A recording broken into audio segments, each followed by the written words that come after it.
More than 8 months after he underwent knee surgery, Abraham Lucas has yet to return for the Seahawks, and his status for Week 1 continues to look more bleak. We're going to dive into the latest non-update by Coach Mike Macdonald and what it might mean for Seattle's offensive line up next here on our Tuesday edition of Locked On Seahawks.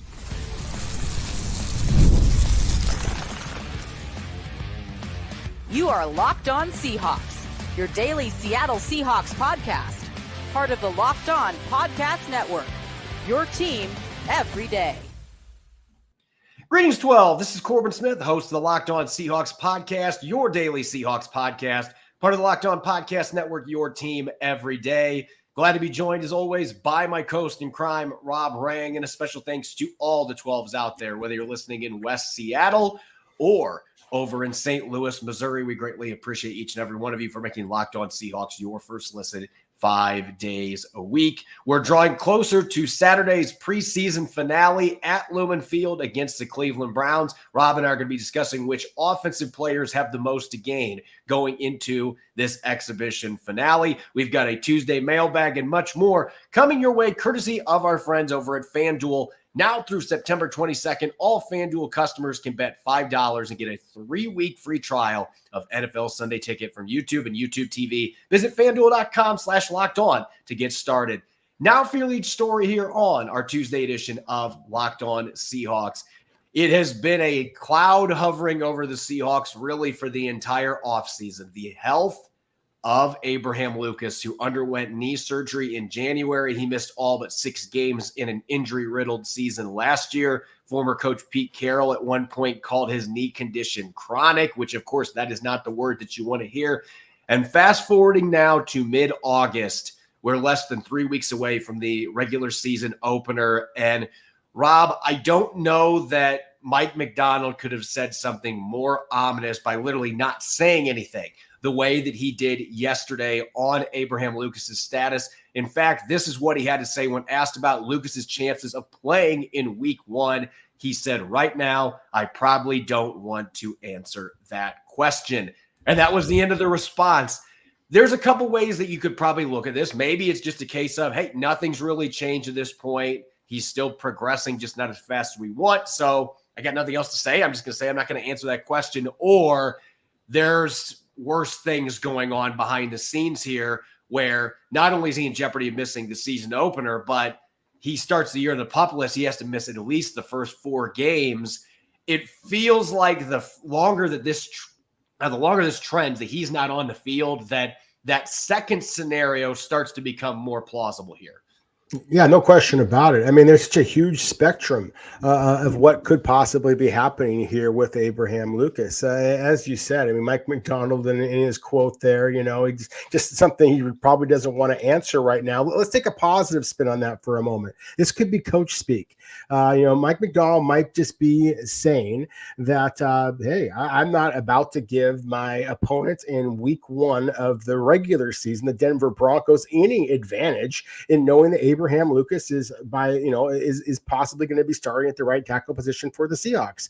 And that's a possibility. There's, of course, the other possibility that Abraham Lucas's knee injury is, in fact, chronic, and it is going to be a major concern for the Seahawks moving forward. If that is the case, then it made an awful lot of sense for the Seahawks to bring George Fant back. McClendon Curtis getting those valuable reps at the right tackle position. As we talked about in yesterday's show, I think it makes that position that much more stable than what the Seahawks probably had any realistic hopes of expecting at this point in the year. But at the same time, if you do lose Abraham Lucas for any extensive amount of time, Corbin, we talked about this before, with the exception of the left tackle, Charles Cross, there is nobody along the offensive line who is more important to the Seahawks' success in the future than Abraham Lucas, just because the proof is in the pudding, as I often like to say, and Abraham Lucas is a legitimate stud right tackle, when he is on the field for the Seahawks, and whether it be pass protection, whether it be in the running game, his size, his strength, his sheer nastiness. He is a difference maker for the Seahawks. So, as you said, the longer that we do not see number 72 actually on the field blocking, then you have to believe that the Seahawks are starting to look at the possibility that Abraham Lucas is not going to be on the field for them at any time soon. And of course, that's going to temper enthusiasm for the Seahawks moving forward. Yeah, we've talked about this a few times earlier in the offseason, and Connor Williams coming in maybe changes this just a little bit because I do think Connor Williams is one of those players that can truly elevate the ceiling of an offensive line. But I still think Abraham Lucas, there is not a gavel here that is going to swing one way or the other when we're talking floor or ceiling the way that Abraham Lucas is going to. If he's not healthy and tries to play not healthy, or he's just out, then this offensive line, this is not an offense to George Fant. I think he's a solid veteran that can start games for you, but I think Abraham Lucas just has a much higher ceiling and can elevate this group more than George Fant's going to. So I think it lowers your floor, and I think it also lowers your ceiling with what you can get out of any of the possibilities to replace Abraham Lucas at right tackle. So this is really one of those swing injuries that could have a major impact on the number of games the Seahawks win this year. And I think the coaching staff and the front office understands that. I think that's one of the reasons they're so guarded right now on trying to provide updates on him. If you're looking for a positive spin here, there is video that was posted by a couple of reporters that were at the joint practices in Tennessee last week, and Lucas was on a side field and he was running. Now, I will say this, he did not look to me like he was running with full juice. I think he still looks like he's maybe 60, 70%. I'm not seeing a guy that's really exploding out of his stance or exploding out of his sprint and really moving the way that we know Abraham Lucas can. But the silver lining here is at least he's running. We know he's lifting. He didn't have a brace in his knee. So there still are some positives here. This could very well just be a case, hey, the Seahawks are waiting till the last minute just to make sure that he doesn't have any setbacks when he does come back. But also at the same time, you know, this is not a surgery from what I had gathered. I mean, I didn't think he had a torn ACL or anything. It's been 8 months. And for him to not be back yet, I do think that the fact that now Mike Macdonald's gone from, well, I don't have any new details to, I don't want to talk about this at all. I can see why some fans would be worried as well about what this might mean prognosis-wise, especially when you go back to what Pete Carroll said last year. That is still something resonating in my mind when he used the word chronic here. I'm hoping that's still not what's going on here, but for him to have this surgery and be 8 months removed from what was not considered a major operation and he's still struggling to get back, that is a little worrisome to me. Yeah, no question about it. I mean, your ears told you through Pete Carroll's use of the term chronic, your ears told you a long time ago that this was potentially very, very serious. And then our eyes have shown us nothing but the fact that Abraham Lucas has not been on the field for the Seahawks, at least not in full pads blocking. As you said, there has been some workouts and some videos out there. But again, until he is actually suiting up and moving people, then it doesn't matter much. And that may ultimately be what Mike Macdonald basically was referring to with his kind of refusal to answer that question is that, look, I mean, when the Seahawks released their depth chart a couple of weeks ago at the start of training camp, Abraham Lucas was listed as the fourth team right tackle. And that's often the case for any player who is coming off of a significant injury the way that Lucas is. But still, he is not a player that was listed as first team, and then that they, were just acknowledging that once he gets healthy, then he's going to have his starting role back. There clearly is some concern from the Seahawks, and it's one of the things that we talked about throughout the draft process. That I was encouraged by the fact that Seattle did not dedicate an earlier draft selection to right tackle, and again, I'm very encouraged from what I've seen from McClendon Curtis, what I've seen from Mike Jarrell, and some of the other young tackles on this squad. And to be realistic, I mean, Stone Forsythe did a serviceable job when he was pushed into both the left and right tackle positions over the last couple of years. But at the same time, Corbin, as you said, the ceiling is so much different without Abraham Lucas on the field for the Seahawks. Yeah, this is going to be a storyline that we are going to continue to monitor here because the clock is ticking. We are inside 3 weeks until the start of the regular season against the Broncos. If the Seahawks activate Lucas from the PUP list, even if he hasn't practiced yet, that is encouraging because that tells you, hey, we don't think he's going to need to miss 4 games. We think we can get him ready before then. But if he is still on the PUP list and they haven't done anything with that, he's going to miss a minimum of 4 games. And that would tell you, hey, we don't even know if we are a month away from him being able to get back on the field. And unfortunately, it seems like that possibility, even if it's not something that is a high probability thing right now, it just feels like that is trending upward with this latest news. In fact, that he is not on the field yet for the Seahawks. We shall see what happens. When we come back next, we've got mailbag questions here in a midweek Tuesday episode. We're going to tackle as many as we can. It'll be coming up next here on our Tuesday edition of Locked On Seahawks. You've heard us talk a lot about FanDuel, America's #1 sportsbook. Well, we have something a little different for you. Now through September 22nd, all FanDuel customers can bet $5 and get a 3-week free trial of NFL Sunday Ticket from YouTube and YouTube TV. Then with a YouTube TV base plan, you'll be able to watch every regular season Sunday afternoon out-of-market game. All you need is a Google account and a current form of payment, and you can cancel at any time. Bet on everything from Gino Smith's MVP odds to Byron Murphy II's Rookie of the Year odds.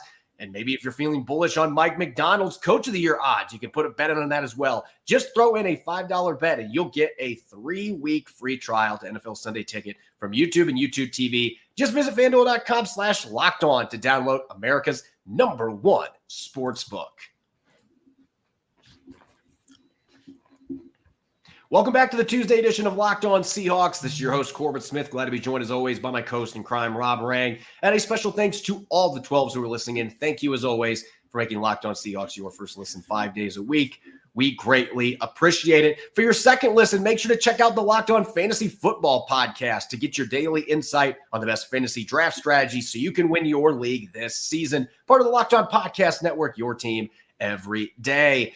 Okay, Rob, we haven't had a chance to do this during the week for a while. I've done some bonus episodes to make sure we get our questions in, but you and I decided let's bring back the mailbag here as we approach the preseason finale against the Browns on Saturday, and we got tons of questions from our valued listeners.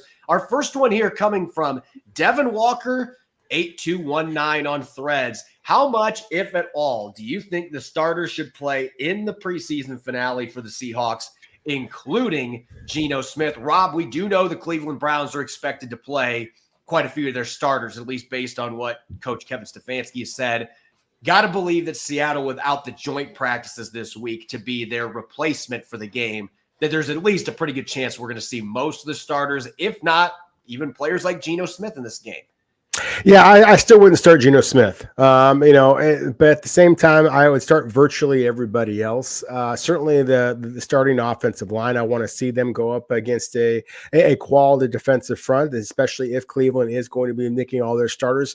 The reason there's a part of me, of course, who's old school that wants all of the starters playing in every preseason game to really make sure that they are, fine tuning the new offense, the new defense, etc. At the same time, the injury issues with an aging quarterback remain big enough to me that that's why I would hold out number 7. Yeah, as far as I'm concerned, I'd like to see Gino get one series. That's how I feel. I'd like to just get his feet wet because this is going to be a different scheme. You would have been facing a McDonald-style scheme the last 2 weeks. You're going to be seeing something a little different. And just to get a chance to have Gino Smith run Ryan Grubb's offense in a game situation, the Seahawks may say, hey, for us, that was joint practices against the Tennessee Titans. But one series, 2 at the most. Now, some of the starters I'd like to see 2 or 3 series from. It just depends. The younger starters like to get you out there and get some experience. Definitely your rookies, the O-line, as you mentioned. But we shall see what happens. Most teams are going to side in 2024 on the side of caution. And they are going to make sure that their starters are ready to go for week 1 against the Denver Broncos.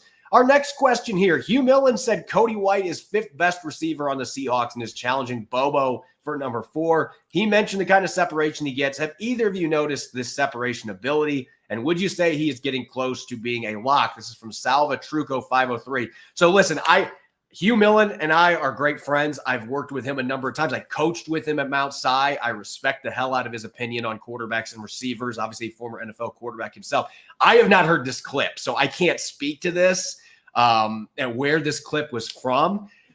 I would disagree on this. I think Cody White, we talked about this yesterday, Rob. I do not think Cody White is on the right side of the bubble. I think that he is one of those guys that is very much in the peripheral that, if there was an injury, could make it on the team. And I think he's had a solid training camp at preseason. I think he's a guy that can play in the NFL.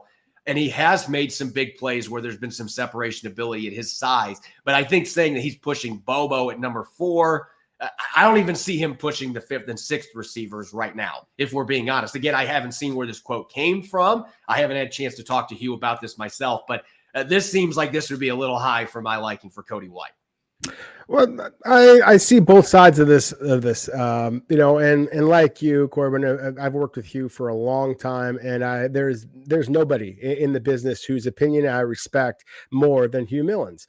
I do agree with him in the one aspect, and I do believe that Cody White is, as you just said, very much an legitimate NFL wide receiver, and I think that the separation, the hands that Cody White, and of course the size that Cody White possesses, makes him a legitimate challenger at 4 or 5 at the wide receiver position.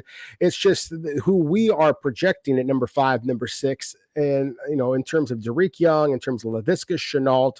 Personally, I think I have Shenault at number 5. I believe you do as well. It's the special teams components, the versatility that Shenault in particular offers you immediately, and Derek Young has that upside that I just don't believe that Cody White possesses. So I agree with Hugh Millen. If you were just talking about just purely as a wide receiver, yeah, I think you can make an argument that Cody White is the 5th best wide receiver on this squad, and perhaps pushing for Jake Bobo maybe to be that number 4 guy, just because I've also seen terrific hands from Cody White, and that obviously is the best thing that Jake Bobo possesses. I still currently have Cody White as number 5 as the receiver guy. But again, because of the lack of special teams standout ability, then that's why I currently have him as the number 7 wide receiver and very much on the roster bubble. But again, I think that Cody White's a terrific football player and should be on an NFL team. And I mean a 53-man NFL team, not just the practice squad moving forward.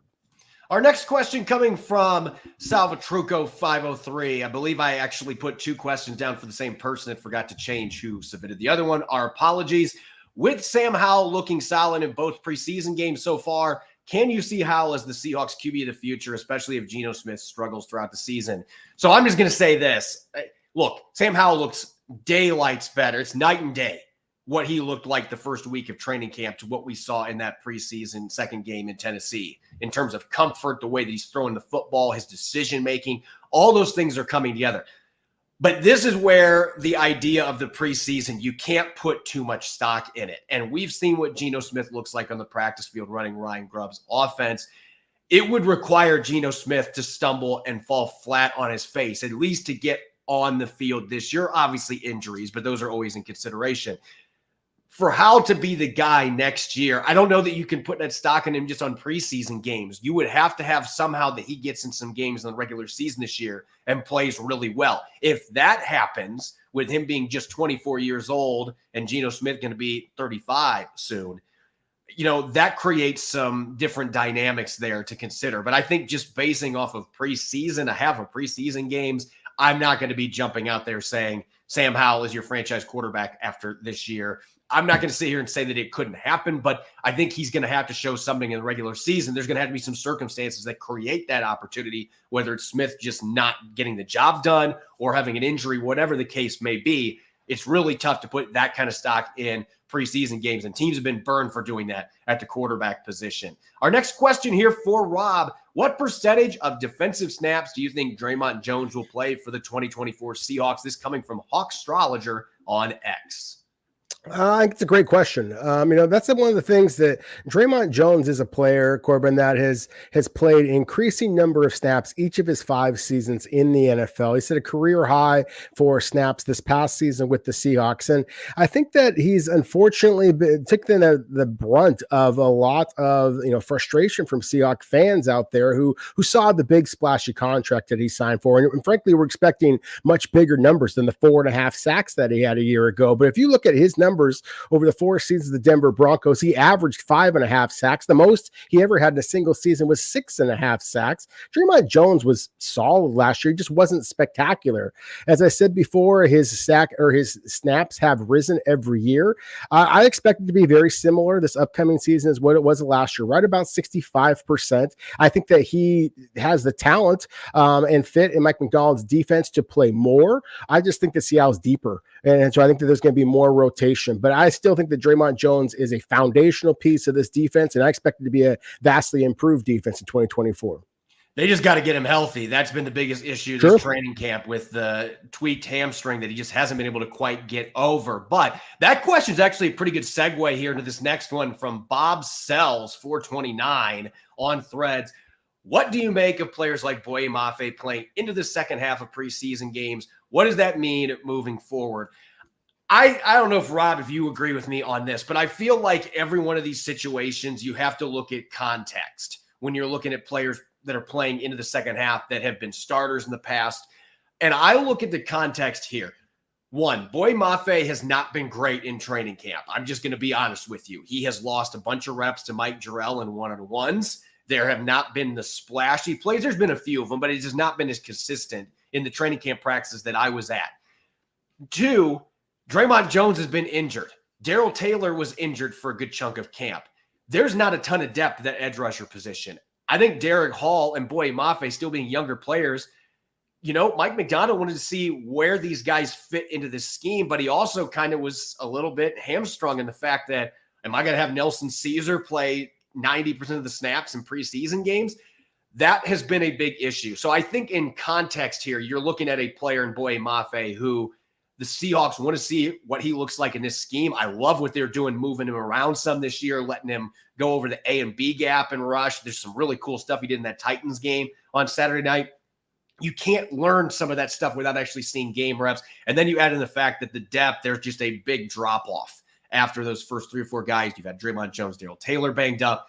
You have to have somebody play that position. So I think Derek Hall and Boye Mafe, because they're younger guys and they're still trying to carve out that role in this new defense, I think that the staff has decided those are 2 guys that we're going to let run a little bit, and that's the way things have gone. They're certainly not in trouble for losing roster spots, and I still expect both these guys, especially Mafe, are going to get a lot of snaps in Mike Macdonald's defense. And our last question, Rob, this will be a good one for you from a scouting perspective, from Max74 Dog on Threads.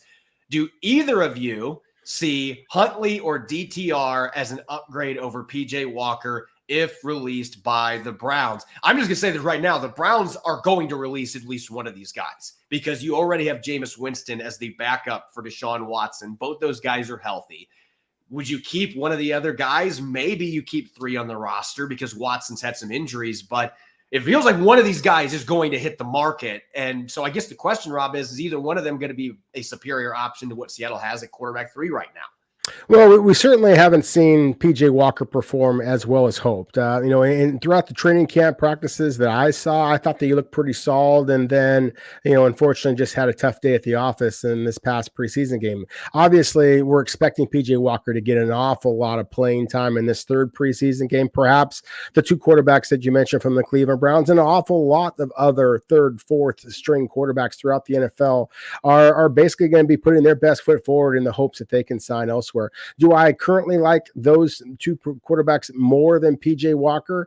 I like the athletic upside, especially of DTR, a lot. But I also have been encouraged by what I've seen from just the practice habits and leaderships from PJ Walker, and he's in-house. So, again, I think that PJ Walker is on the outside looking in. I think that he is a practice squad candidate for this club, and the Seahawks are always going to be looking at whatever options are available to them. And it's kind of like the conversation we had previously at the right tackle position, just the ceiling upside. I think that there are some quarterbacks out there who have a better athletic upside than what PJ Walker presents, but at the same time, again, remember what that 3rd quarterback is likely to be doing for you. Most of the time, he's going to be basically sitting on the sideline, operating as like a sideline coach or, a different set of eyes. You do want a player that has some veteran ability rather than just being somebody you are developing to be that so-called quarterback of the future. When we come back, speaking of the Browns game, which offensive players have the most to gain heading into the preseason finale? Rob and I are going to dish out our top 4 on offense when we come back. You're listening to the Tuesday edition of Locked On Seahawks.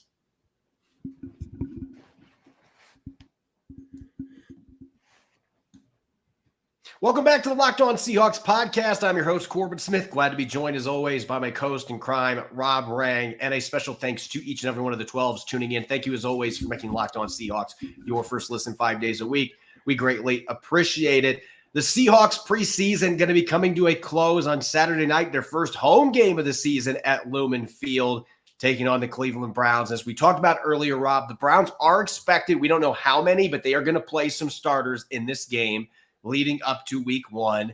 I anticipate the Seahawks are going to play some of their starters too. We don't know how many Mike Macdonald's going to take the leash off of and see if he can get a little bit of run before week 1 against the Broncos. But going into this game, as we talked about the last couple of weeks on our roster projections, there's a handful of spots that are still somewhat up in the air that guys are trying to jockey position for to win one of those final roster spots.